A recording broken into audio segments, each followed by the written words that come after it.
મોવડાના જથ્થા સાથે પિકઅપ ઝડપાઈ, ચાલક ફરાર। ગુજરાતની અંદર ભાવનગરમાં જે ઘટના બની, લઠ્ઠા કાંડની 13 જણાના મૃત્યુ પામ્યા।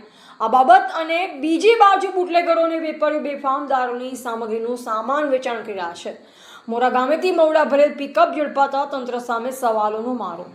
ગુજરાતમાં દારૂબંધીના અમલ વચ્ચે મોરા ગામ વિસ્તારમાંથી મોવડાનો જથ્થો ભરેલી એક પિકઅપ ગાડીનો નંબર GJ20X4144 ગાડી ઝડપાતા સમગ્ર મામલા ચર્ચાનો વિષય બન્યો છે। મળતી માહિતી મુજબ પિકઅપમાં મોટા પ્રમાણમાં મોવડા ભરેલ હતા। જો કે પિકઅપ ચાલક ગાડી સ્થળ પર જ છોડી ફરાર થઈ ગયો હોય તે સામે આવ્યું છે।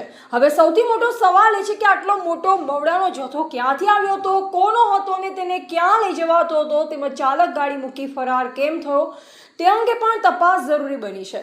મોવડાનો ઉપયોગ ગેરકાયદેસર દારૂ બનાવવામાં થતો હોવાના કારણે સમગ્ર મામલો ગંભીર છે। ત્યારે તંત્ર દ્વારા માત્ર પિકઅપ જપ્ત કરી કાર્યવાહી કરવાના બદલે મોવડાના જથ્થાના મૂળ સ્ત્રોતથી લઈ તેના અંતિમ ગંતવ્ય સુધીની સમગ્ર કડીની તપાસ કરવામાં આવે તેવી માંગ ઉઠી છે।